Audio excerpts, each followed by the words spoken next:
Grandir à Reims a toujours été compliqué pour moi. Tandis que ma sœur aînée, Florence, excellait à l'école et que mon frère cadet, Romain, charmait tout le monde avec son sourire, je semblais attirer les ennuis comme un aimant. Paulicimau, note était au mieux moyenne. Mes amis étaient toujours considérés comme la mauvaise bande. Et j'avais tendance à dire ce que je pensais.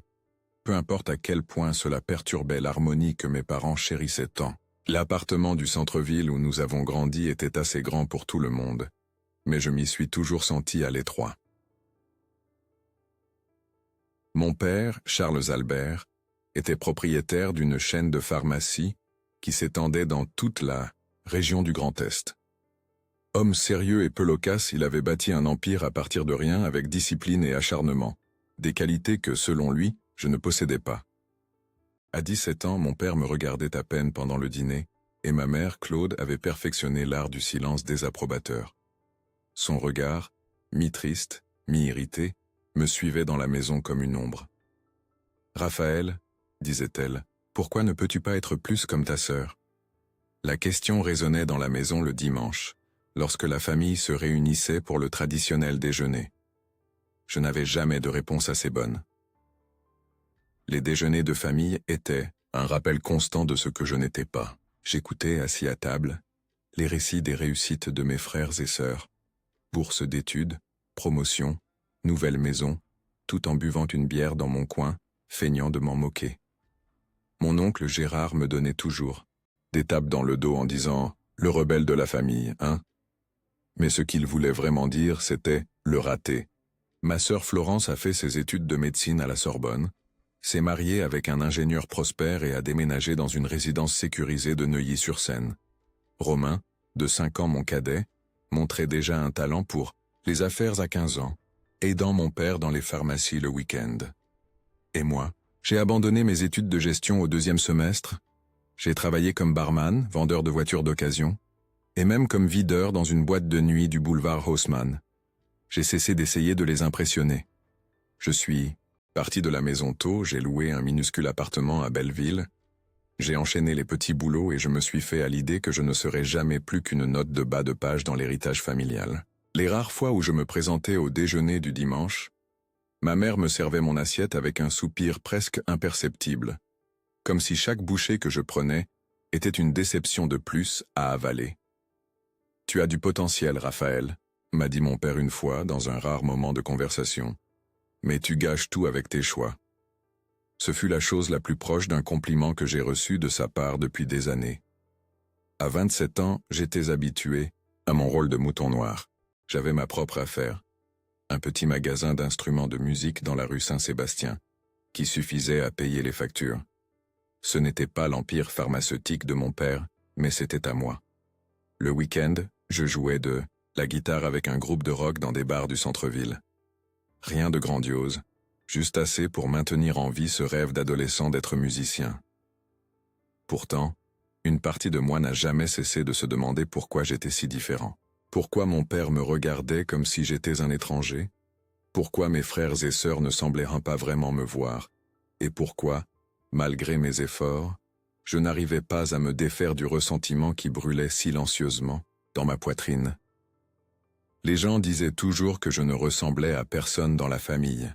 Alors que tout le monde avait les yeux marrons et les cheveux lisses, j'avais les yeux verts et les cheveux bouclés. « Il doit tenir ça d'un parent éloigné », répondait toujours ma mère lorsque quelqu'un faisait la remarque, changeant rapidement de sujet. Certains soirs, après quelques verres de Calvados, je prenais les rares photos de famille que je gardais et cherchais des réponses dans les visages souriants. Il y avait quelque chose dans les yeux de mon père quand il me regardait sur les vieilles photos, une lueur différente, presque coupable. Ou peut-être n'était-ce que mon imagination cherchant des significations là où il n'y en avait pas. Au fond, je savais qu'il y avait autre chose, un secret tacite, un espace vide entre nous que personne n'osait combler. Mais avec le temps, j'ai appris à vivre avec. J'ai construit ma propre vie, ma propre identité, loin de l'ombre de leurs attentes. Si je ne pouvais pas être le fils qu'ils voulaient, je serais l'homme que j'avais choisi d'être. Je n'avais pas vu mon père depuis près de 5 ans lorsque j'ai reçu l'appel. Je rangeais des CD dans le magasin quand mon portable a sonné. C'était un numéro inconnu. J'ai répondu sans grande attente. Monsieur Raphaël Lambert? La voix à l'autre bout du fil était formelle, professionnelle. Oui, c'est moi. Je suis Maître Mendès, l'avocat de la famille Lambert. Je suis au regret de vous informer que votre père, Charles Albert, est décédé la nuit dernière. Un infarctus foudroyant dans son sommeil. Je suis resté silencieux, la main figée en l'air. Je ne savais pas quoi ressentir. De la tristesse? De la colère? Du soulagement? Un client est entré dans le magasin et je lui ai fait signe qu'il me fallait 1 minute. Je comprends, ai-je finalement répondu. Merci de m'avoir prévenu. Monsieur Raphaël, votre présence est requise pour la lecture du testament demain à 14 heures à mon étude.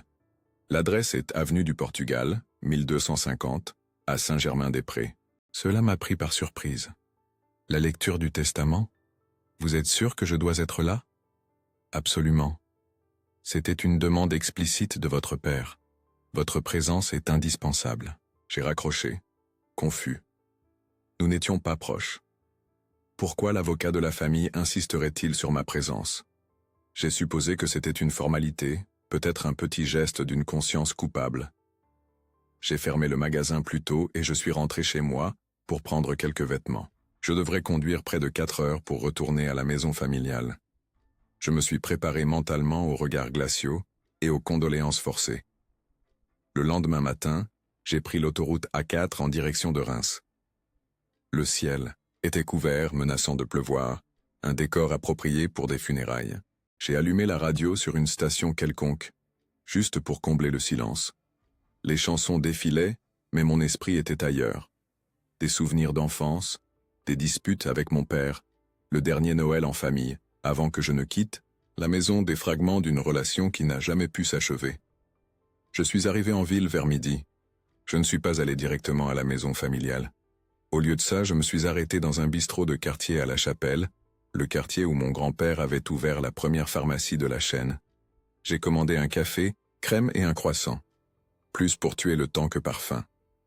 L'endroit était presque vide, juste un vieil homme lisant le journal au comptoir et le patron regardant le journal de la mi-journée sur la petite télé suspendue dans un coin. « Ça va mon petit ?» a demandé le patron, un homme à la moustache grisonnante en me servant mon café. « Pas vraiment. Je suis revenu pour l'enterrement de mon père. » Il a fait le signe de croix. Que Dieu ait son âme. Il était... Ici? Oui. Charles Albert Lambert, des pharmacies Lambert. L'homme a écarquillé les yeux. Monsieur Charles, oh là là, je ne savais pas. Un homme respectable. Il a aidé beaucoup de gens dans ce quartier. J'ai hoché la tête sans rien dire. C'était étrange d'entendre quelqu'un parler en bien de mon père. Pour moi, il avait toujours été une figure distante, sévère. Mais pour le reste de la ville, il était un entrepreneur respecté, un bienfaiteur local. Les deux faces d'une même pièce que je n'ai jamais réussi à concilier. À 2 heures précises, je me suis garé devant l'étude de Maître Mendès. L'immeuble était ancien mais bien entretenu, avec une façade en pierre et de hautes fenêtres. Je suis entré dans l'ascenseur et j'ai appuyé sur le bouton du 3e étage. L'étude sentait le vieux papier et le bois ciré. Mes frères et sœurs étaient déjà là, vêtus de couleurs sombres, leurs expressions illisibles. Quand je suis entré, ma sœur Florence m'a à peine regardé. Elle était assise droite, les mains croisées sur ses genoux. Mon frère Romain m'a fait un rapide signe de tête. Ma mère n'était pas là. J'ai appris plus tard qu'elle était restée à la maison sous sédatif. Le choc avait été trop grand. Je me suis assis à l'écart, les bras croisés, attendant que cela se termine vite. C'est alors que Maître Mendès, un homme mince aux lunettes fines, a ouvert une enveloppe et s'est raclé la gorge. Nous sommes réunis pour la lecture du testament de Monsieur Charles Albert Lambert, commença-t-il formellement. Je vais passer directement aux dispositions principales. Il ajusta ses lunettes et continua. Moi, Charles Albert Lambert, en pleine possession de mes facultés mentales, lègue la totalité de mes biens, y compris les actifs, les propriétés et les participations dans les entreprises, à mon fils, Raphaël Lambert. Il y eut une longue pause. J'ai senti un bourdonnement étrange dans mes oreilles, comme si quelqu'un avait coupé le son du monde. « Raphaël » demanda ma sœur, incrédule. Vous voulez dire? Lui? Maître Mendes se racla la gorge. Oui, comme il est consigné. Ici, la totalité des biens, y compris la résidence principale, la chaîne de pharmacie, les propriétés rurales à Épernay, et tous les comptes bancaires et investissements seront transférés à M. Raphaël Lambert. C'est absurde. Florence se leva, le visage rouge. Il ne travaille même pas dans les entreprises. Il ne parle plus à papa depuis des années. L'avocat garda son calme. Le testament est très clair, madame. Il a été mis à jour il y a seulement 6 mois, avec toutes les formalités légales. La volonté de votre père est exprimée de manière sans équivoque. Romain regardait le sol, les mains tremblant légèrement. Je restais assis, immobile, les mots n'ayant pas de sens complet dans ma tête. Pourquoi mon père me laisserait-il tout? Était-ce une sorte de blague cruelle, une dernière tentative de semer le chaos dans la famille? Y a-t-il une explication? Réussis-je enfin à demander? Une lettre? Une raison? Maître Mendes me regarda d'un air étrange, comme s'il y avait plus qu'il voulait dire, mais ne le pouvait pas. Le testament parle de lui-même, monsieur Raphaël. Votre père a été très spécifique quant à sa volonté. Si vous me permettez une observation personnelle, il semblait tout à fait décidé lorsqu'il a signé ce document. Nous sommes sortis de l'étude en silence. Dans l'ascenseur, Florence s'est tenue le plus loin possible de moi. Romain a tenté un faible sourire, mais a échoué. Dehors, la pluie avait finalement commencé à tomber. De grosses gouttes frappaient l'asphalte chaud, créant cette odeur caractéristique de terre mouillée. « On en reparlera », dit Romain avant de monter dans sa voiture. « Il doit y avoir une explication. » Florence ne dit rien. Elle monta simplement dans son SUV importé et partit, les pneus crissant sur l'asphalte mouillé. Je suis resté sur le trottoir, sentant la pluie me mouiller peu à peu. Soudain, j'étais le propriétaire d'un empire que je n'avais jamais voulu. Et d'une certaine manière, cela semblait la chose la plus solitaire au monde. Le silence a fait place au chaos. Cette nuit-là, nous sommes restés tous les trois dans la demeure familiale de Neuilly-sur-Seine. J'avais l'impression de dormir dans un mausolée. La maison, avec ses meubles anciens en palissandre et ses peintures à l'huile sur les murs, semblait figée dans le temps. La chambre d'amis où je me suis installé avait encore la même couette que lorsque j'étais adolescent, un détail insignifiant qui, pour une raison quelconque, m'a profondément dérangé. Nous avons dîné, dans la grande salle à manger, celle qui n'était utilisée que pour les grandes occasions. La gouvernante, Zélie, qui travaillait pour la famille depuis mon enfance, a servi le repas en silence, me lançant des regards curieux, quand elle pensait que je ne la regardais pas. Florence a à peine parlé pendant le dîner. Elle piquait sa nourriture avec sa fourchette, sans vraiment manger. Ses yeux étaient rouges, mais durs comme de la pierre. Romain, toujours le médiateur, a tenté d'apaiser les choses, mais sa voix tremblait. « Peut-être que papa a vu quelque chose en toi que nous n'avons pas vu, » dit-il en évitant mon regard. Je voulais le croire, mais je ne pouvais pas. Ça n'avait aucun sens. Notre père m'avait dit un jour que je ne serais jamais rien dans la vie. Et maintenant, j'étais l'héritier? C'est ridicule, a finalement rompu le silence Florence. Je vais contester ce testament. Ce n'est pas juste, ce n'est pas naturel. C'est un document légal, Florence, a doucement argumenté Romain. Maître Mendes a dit que tout est en ordre. Et depuis quand es-tu un expert en droit? Lança-t-elle en jetant sa serviette sur la table. Il n'était même pas présent dans les dernières années de la vie de papa. Pendant que nous nous occupions des entreprises, des factures médicales, de tout. Il faisait quoi? Il jouait de la guitare dans des bistrots? Je suis resté silencieux. Que pouvais-je dire? Elle avait raison sur de nombreux points. Il était insensé que mon père m'ait choisi.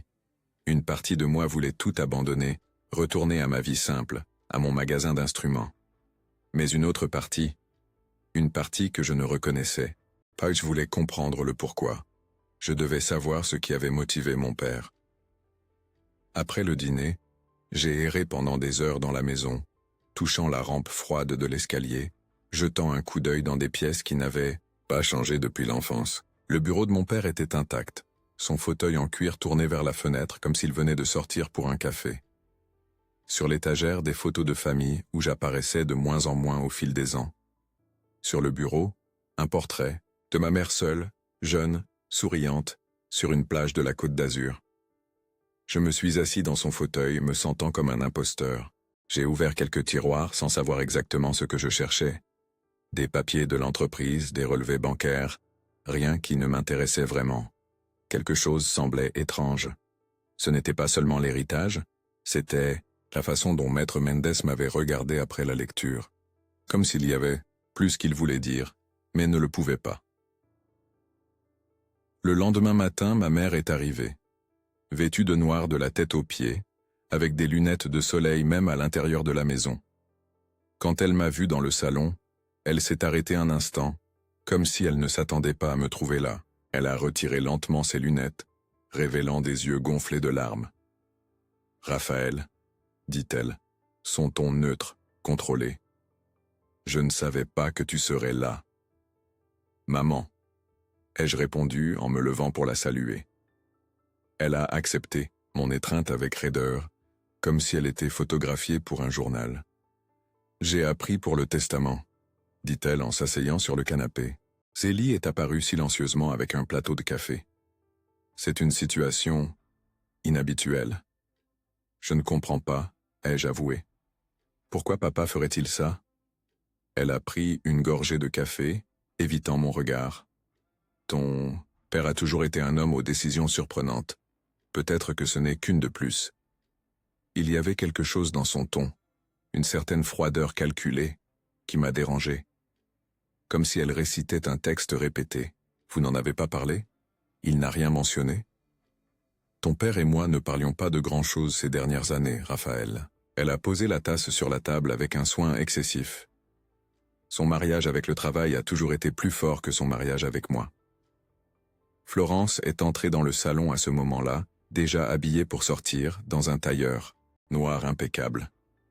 Elle a embrassé sa mère sur le front et a complètement ignoré ma présence. « Je vais au bureau, maman. Il y a des affaires urgentes à régler. »« Quelles affaires ?» ai-je demandé en me levant. « Les entreprises sont maintenant sous ma responsabilité, n'est-ce pas ?» Elle m'a regardé avec des yeux glaciaux. « Quelqu'un doit maintenir les choses en marche pendant que tu décides si tu vas tout vendre ou ruiner l'héritage de papa en un temps record. »« Florence !» Ma mère l'a réprimandée, mais sans grande conviction.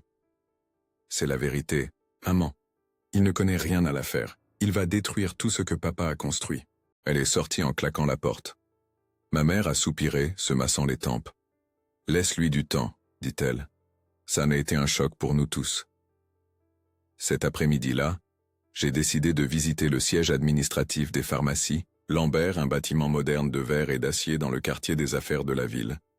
En chemin, je suis passé devant 3 des pharmacies de la chaîne. C'était étrange de penser que tout cela m'appartenait désormais. À la réception, la jeune femme a écarquillé les yeux lorsque je me suis identifié. Apparemment, la nouvelle s'était déjà répandue. On m'a conduit au bureau principal, qui avait été celui de mon père. Romain m'y attendait, entouré de dossiers et de tableurs. « Je pensais bien que tu viendrais, » dit-il, sans lever les yeux des documents. « Nous devons parler de la transition. » « Quelle transition ? » « La transition du pouvoir, Raphaël.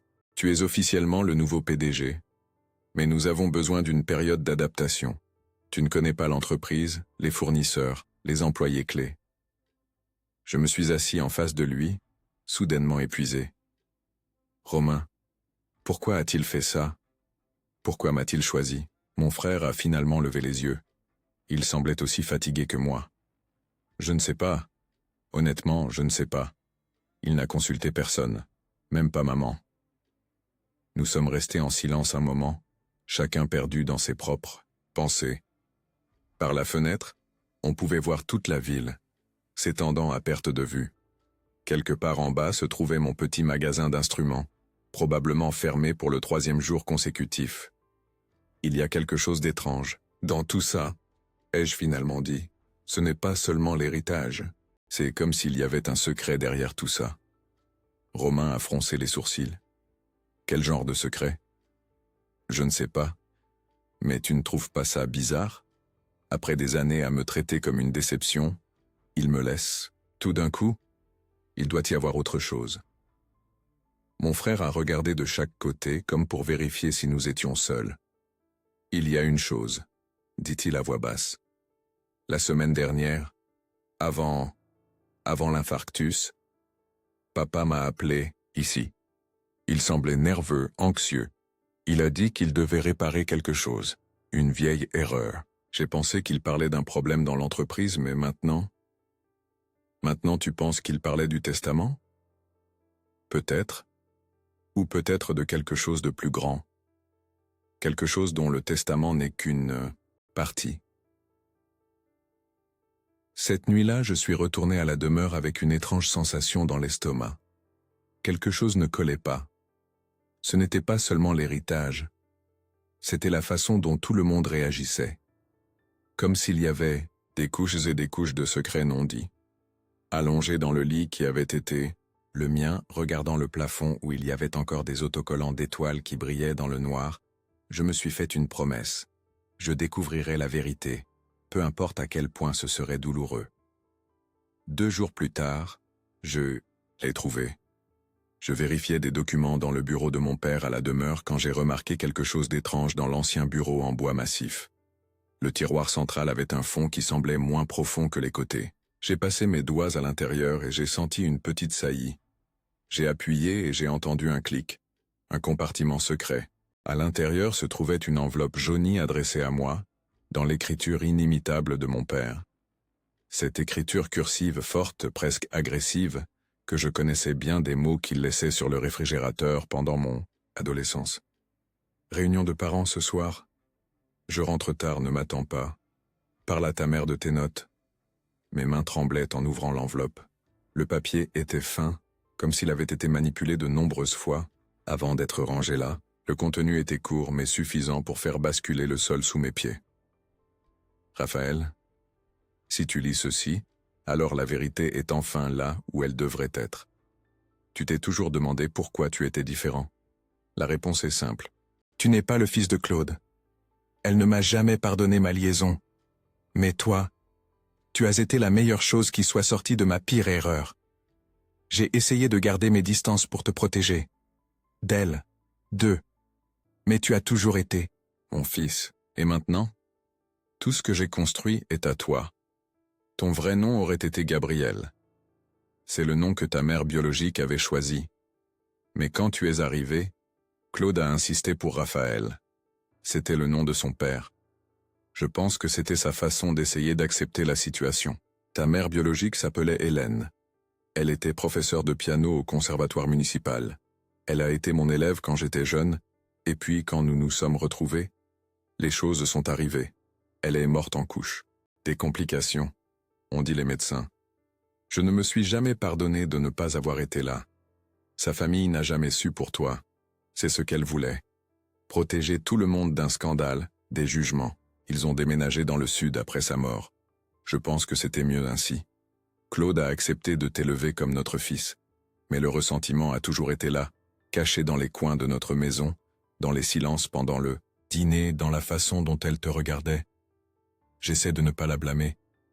Ce n'était pas juste ce que je lui ai demandé. Je sais que j'ai été un père absent, distant. J'ai essayé de compenser en étant strict, exigeant. Je pensais que je te préparais ainsi à un monde qui serait encore plus dur avec toi. Mais maintenant, je me rends compte que je ne faisais que t'éloigner. La peur de me rapprocher et que Claude l'interprète comme du favoritisme, eh bien, ça m'a paralysé. J'étais déjà malade depuis un certain temps quand j'ai décidé de changer mon testament. Les médecins m'ont donné 6 mois, tout au plus. Je ne l'ai dit à personne. Je ne voulais pas de pitié, de regard de travers, de chuchotement. Tu sais comme je déteste la faiblesse. Je te laisse tout parce que c'est juste. Florence et Romain ont eu ce que tu n'as jamais eu. Une famille complète. Mon temps, mon attention. Ils devront le comprendre un jour. Dans un dossier dans le coffre-fort derrière le tableau du salon, le code et ta date de naissance. Il y a des documents sur Hélène, quelques photos, des lettres que nous avons échangées, et l'acte de naissance original avec ton vrai nom. J'ai pensé que tu aimerais en savoir plus sur elle. Je n'ai pas le droit de te demander pardon. Mais j'espère qu'un jour tu comprendras que, à ma manière tordue et insuffisante, j'ai essayé de t'aimer. ton père, Charles Albert. La lettre est tombée par terre. J'ai reculé, le souffle coupé. Ma mère n'était pas ma mère. Mes frères et sœurs n'étaient pas entièrement mes frères et sœurs. Toutes ces années à être l'étranger de la famille, ce n'était pas mon imagination, c'était le sang. Le mensonge avait façonné toute mon existence. Je me suis assis dans le fauteuil de mon père, la lettre toujours par terre comme une bombe qui venait d'exploser, répandant des éclats de vérité partout. Soudain, beaucoup de choses prenaient sens. Les regards étranges de ma mère, non, de Claude, quand j'étais enfant. La distance de mon père, alternante entre froideur et une protection presque obsessionnelle. Les différences physiques subtiles qu'ils avaient toujours attribuées à un parent éloigné. Ma tête tournait avec les révélations. Hélène. Ma mère s'appelait Hélène. Elle jouait du piano, morte en me donnant la vie. Mon nom aurait dû être Gabriel. Gabriel. J'ai répété le nom plusieurs fois, comme si j'essayais un nouveau vêtement. Ça ne semblait pas juste. Ça ne me ressemblait pas. Après 30 ans à être Raphaël, je ne pouvais pas m'imaginer être quelqu'un d'autre. J'ai ramassé la lettre du sol et je l'ai relue, cherchant plus de détails, plus d'indices sur cette femme qui m'avait mis au monde et que je ne connaîtrai jamais. Professeur de piano au conservatoire municipal, il pourrait y avoir des registres, des collègues qui l'ont connu, des élèves qui ont suivi ses cours. Et il y avait des photos et des lettres dans le coffre-fort, selon mon père. Je me suis levé et je suis allé dans le salon principal. Le tableau qui cachait le coffre-fort était une huile sur toile représentant le domaine familial à Épernay, où mon grand-père paternel avait commencé sa vie avant de s'installer en ville. J'ai retiré le tableau avec soin, et j'ai révélé le coffre-fort encastré dans le mur. J'ai tapé ma date de naissance, Lincoln 600 1988. Le coffre-fort s'est ouvert avec un déclic métallique. À l'intérieur, il y avait plusieurs dossiers méticuleusement organisés. Mon père a toujours été obsessionnel avec l'ordre. L'un d'eux, plus petit que les autres, portait juste un nom écrit à la main. Hélène. Je l'ai pris, avec précaution, comme si c'était un objet sacré. D'une certaine manière, ça l'était. Je suis retourné au bureau et j'ai posé le dossier sur la table. J'ai hésité avant de l'ouvrir. Une fois que j'aurais vu ces photos, que j'aurais lu ces lettres, il n'y aurait pas de retour en arrière. L'image que j'avais de ma famille, de mon origine, changerait pour toujours. Mais j'étais déjà allé trop loin pour reculer. La première photo montrait une jeune femme peut-être dans la vingtaine, assise au piano. Elle avait les cheveux bouclés foncés et les yeux clairs, verts, comme les miens. Elle souriait, à l'appareil photo avec une expression sereine, presque timide. Au dos, une date. Hélène, Conservatoire, 1987. Elle était enceinte de moi sur cette photo, mais ça ne se voyait pas encore. Les lettres étaient classées par date. La plus ancienne datait de janvier 1987, la dernière d'octobre de la même année, peu avant ma naissance. C'étaient des lettres d'amour, pleines de projets pour l'avenir, de mentions de rencontres secrètes, de la culpabilité qu'ils ressentaient, mais aussi de la joie lorsqu'ils ont découvert la grossesse. Ils semblaient s'aimer vraiment, malgré les circonstances. Dans l'une des dernières lettres, Hélène écrivait « Je sais que ce ne sera pas facile, mon amour. Ta famille, ta position dans la ville, tout complique les choses. Mais quand je sens notre fils bouger en moi, je suis sûr que ça en vaut la peine. Il sera fort comme toi et rêveur comme moi. Nous l'appellerons Gabriel, comme nous en avons parlé. Gabriel, le messager, celui qui apporte des nouvelles. Et quelle plus belle nouvelle pourrait-il y avoir que l'amour même né dans les circonstances les plus improbables? Ne t'inquiète pas pour moi. Je vais bien, juste fatigué. Le médecin a dit que c'est normal à ce stade. Encore 2 mois, et nous aurons notre petit Gabriel dans nos bras. Elle n'a jamais pu me tenir dans ses bras, morte avant ça. Et mon père, par accord ou par imposition, m'a confié pour être élevé par sa femme légitime, comme l'enfant du couple. L'acte de naissance original était là aussi. Gabriel Moreau-Lambert, né le 15 novembre 1988, fils de Charles Albert Lambert et Hélène Moreau. Il y avait aussi un deuxième certificat, émis quelques jours plus tard, où il était inscrit Raphaël Lambert, fils de Charles Albert et Claude Lambert, mon identité originale effacée d'un coup de tampon officiel. Je suis resté là pendant des heures, plongé dans les souvenirs de personnes que je n'avais guère connues ou que j'avais connues sous de faux prétextes. Le soleil se couchait, déjà quand j'ai entendu la porte d'entrée s'ouvrir. Des voix familières ont résonné dans le couloir, ma mère et Florence revenant d'un rendez-vous. J'ai tout remis rapidement dans le dossier, sauf la lettre de mon père. Celle-là, je l'ai pliée et gardée dans ma poche. Il était temps de les confronter à la vérité. J'ai attendu le petit déjeuner. Je n'ai pas réussi à bien dormir, me tournant et me retournant dans le lit toute la nuit, relisant la lettre, regardant les photos d'Hélène, ma mère biologique. Une femme morte en me mettant au monde, dont je ne connaîtrais le visage que par des photographies jaunies. Zélie a servi le petit déjeuner sur la terrasse arrière, comme le voulait la tradition dominicale de la famille. La table était mise avec soin. Nappe en lin blanc, vaisselle ancienne en porcelaine, cafetière en argent poli, des croissants encore chauds, des pains au chocolat, des fruits de saison coupés en morceaux précis. La normalité de la scène contrastait violemment avec le tumulte que je ressentais à l'intérieur. Ma mère, Claude, était déjà assise, feuilletant Paris Match sans grand intérêt. Elle portait un peignoir en soie bleu marine et avait les cheveux attachés en un chignon lâche. Florence est arrivée peu après, encore en pyjama consultant son téléphone en marchant. Romain fut le dernier habillé pour aller courir, transpirant légèrement. « Bonjour », dit-il en se servant un jus d'orange. « Quelqu'un a vu le journal ?»« Il est avec ton père », répondit Claude automatiquement, puis elle s'arrêta, réalisant son erreur. Un silence gêné s'installa sur la table. Je me suis servi un café, les observant. C'était étrange de regarder ces gens maintenant, en connaissant la vérité. Je cherchais des signes, des indices que j'aurais pu remarquer avant. La façon dont Claude évitait de me regarder directement. La légère ressemblance entre Florence et Romain que je n'ai jamais partagée.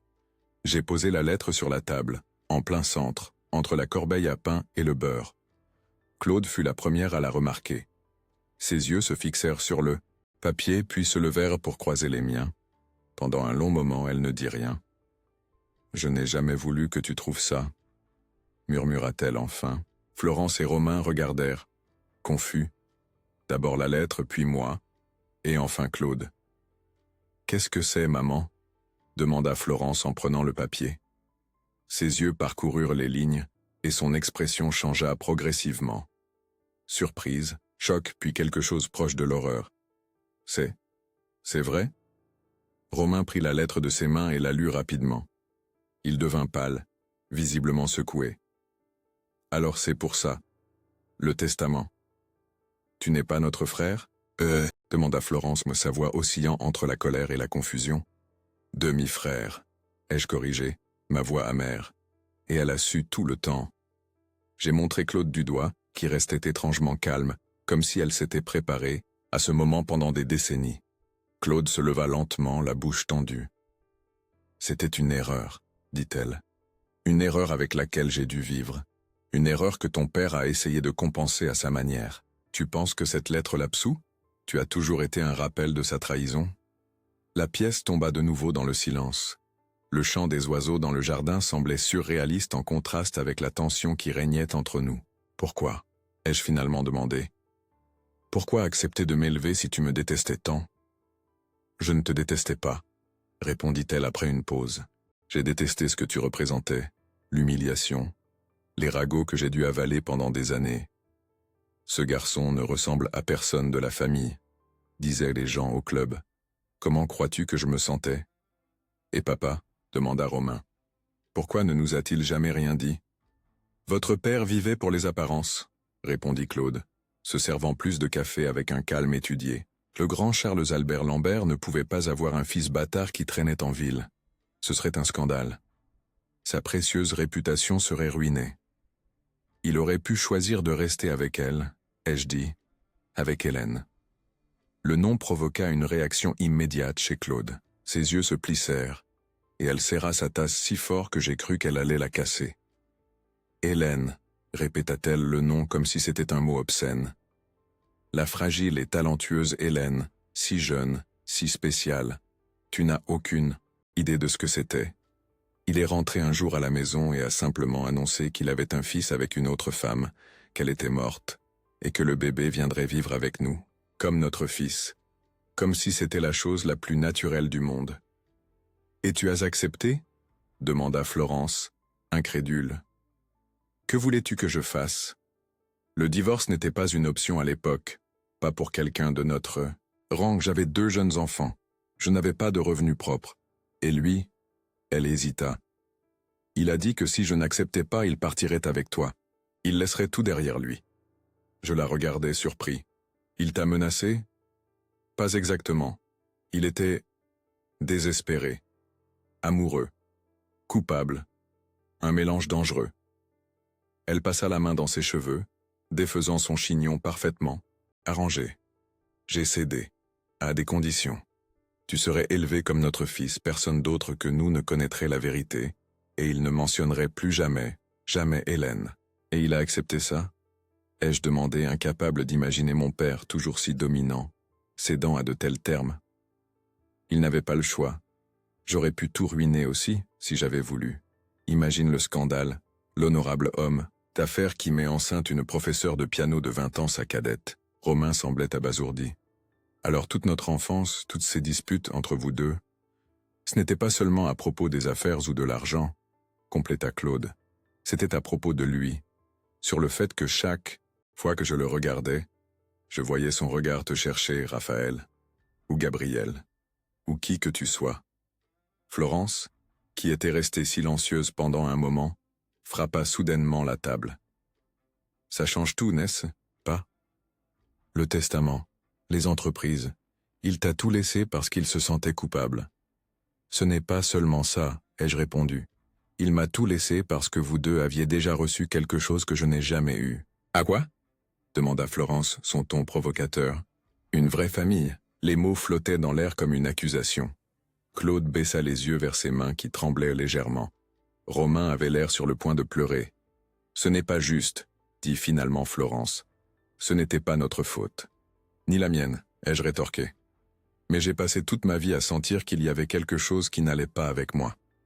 Que j'étais le mouton noir, le problème, la déception. Pendant ce temps, vous étiez les enfants parfaits, les héritiers naturels. Tout ça parce que j'étais le rappel constant d'une erreur que personne ne voulait affronter. Claude se releva, cette fois avec moins de sang-froid. Tu n'as aucune idée de ce que ça m'a coûté, Raphaël.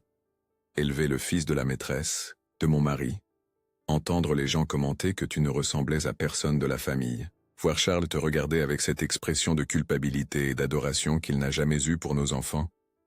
Tes enfants, ai-je corrigé? Pas nos enfants. Elle me fixa, et pour la première fois, je vis quelque chose de différent dans ses yeux. Ce n'était pas de la colère ou du ressentiment, mais quelque chose de proche du remords. J'ai essayé, dit-elle, sa voix presque un murmure. Au début, j'ai vraiment essayé de t'aimer comme le mien, mais chaque fois que tu souriais, chacun de tes gestes, tout me rappelait elle. La femme qui a failli détruire mon mariage simplement en existant. Hélène est morte depuis 30 ans, ai-je dit. Ne penses-tu pas qu'il est temps d'arrêter de la blâmer, de me blâmer? Le silence qui suivit fut presque assourdissant. Romain fut le premier à le rompre. J'ai toujours su qu'il y avait quelque chose, dit-il. Je ne savais pas quoi, mais je le sentais. La façon dont papa te traitait, c'était différent. Plus intense, en quelque sorte. Si intense. Qu'il m'a laissé quitter la maison sans essayer de m'en empêcher? Ai-je demandé amer. Si intense qu'il me parlait à peine ces dernières années. Il a essayé de te protéger de la seule façon qu'il connaissait, dit Claude, surprenant tout le monde. En gardant ses distances, il savait que, plus il se rapprocherait de toi, plus ce serait difficile pour nous tous. La révélation planait sur nous comme un lourd nuage. Nous étions des étrangers assis à la table du petit déjeuner, unis par des mensonges et des demi-vérités qui se désintégraient maintenant sous nos yeux. Des semaines passèrent. Toute la ville commentait le testament de Charles Albert, Lambert et sa décision surprenante de tout laisser à son fils, rebelle. Personne en dehors de notre famille ne connaissait toute la vérité, et nous avons décidé de garder les choses ainsi.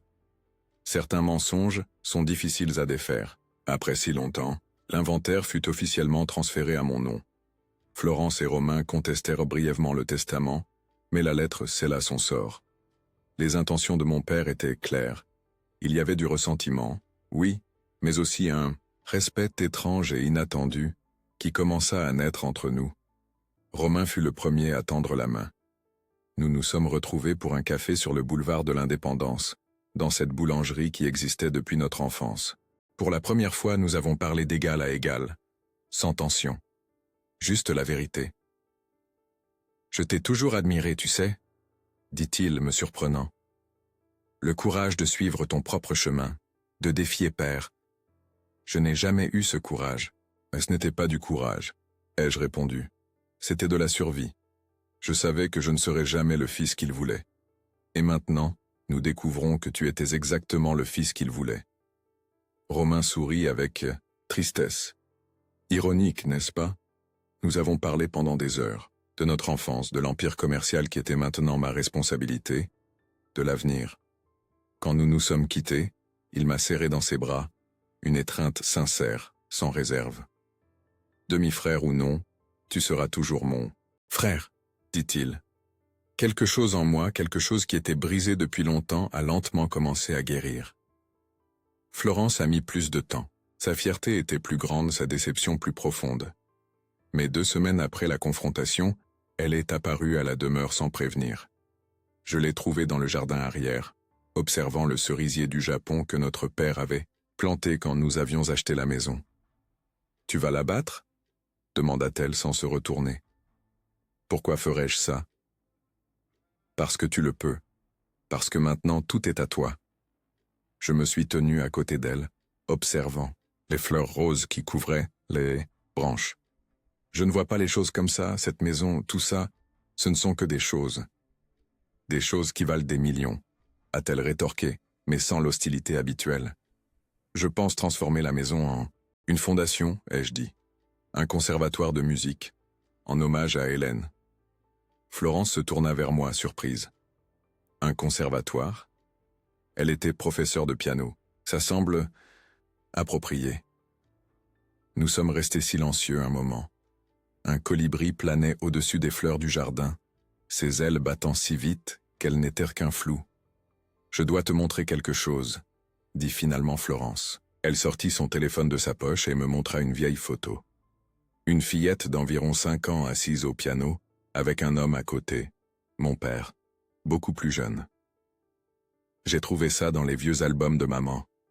Regarde-la, date. La photo datait de 1986, un an avant ma naissance. L'homme sur la photo était bien mon père et la fillette devait être Florence. Je prenais des cours de piano au conservatoire, expliqua-t-elle. Je détestais ça, en fait. Mais papa insistait. Maintenant, je comprends pourquoi. Hélène, ai-je murmuré. Ce doit être comme ça qu'ils se sont rencontrés. Il m'emmenait à mes cours 2 fois par semaine. La prise de conscience m'a frappé comme un coup de poing. Mon père n'avait pas seulement trahi sa famille, il avait utilisé sa propre fille comme prétexte pour voir sa maîtresse. La complexité de l'homme qu'il était me donnait le vertige. « Je suis désolé », ai-je dit, sans savoir exactement de quoi je m'excusais. « Ce n'est pas ta faute », répondit Florence. Et pour la première fois depuis que nous avions découvert la vérité, elle me sourit. Un petit sourire, hésitant, mais réel. J'ai gardé le magasin d'instruments. J'ai engagé un gérant pour s'occuper du quotidien, mais je passais encore pour aider le week-end. C'était mon refuge lorsque le poids des entreprises Lambert devenait oppressant. Au siège social, je travaillais aux côtés de Romain, apprenant les ficelles du métier qui était désormais le mien. Florence a décidé de suivre sa propre voie. Elle a ouvert un cabinet de pédiatrie dans le quartier des Batignolles, quelque chose qu'elle avait toujours voulu faire, mais n'avait jamais eu le courage de faire du vivant de notre père. Claude a déménagé dans un appartement près du jardin des plantes. Trop de souvenirs, fut tout ce qu'elle dit en annonçant sa décision. Avant de partir, elle m'a donné une boîte à chaussures remplie de photos de moi bébé et petit, garçon. Je les ai toutes gardées, dit-elle, même quand ça faisait mal de les regarder. Notre relation restait compliquée. Des décennies de ressentiment ne disparaissent pas du jour au lendemain. Mais il y avait un nouveau respect entre nous, une reconnaissance silencieuse que nous avions tous deux été victimes des choix d'autres personnes. J'ai rénové la maison, j'ai apporté de la lumière dans les vieilles pièces. J'ai fait enlever certains des meubles lourds et sombres qui avaient toujours donné à l'endroit l'air d'un mausolée. J'ai peint les murs de couleur claire, remplacé les lourds rideaux par des stores qui laissaient entrer le soleil du matin. L'une des premières pièces que j'ai transformées fut la chambre qui devait être la mienne. La chambre d'amis où j'étais resté ces premiers jours après la mort de mon père. Je l'ai transformée en un petit studio de musique avec ma guitare et un piano à queue que j'ai acheté spécialement pour l'espace.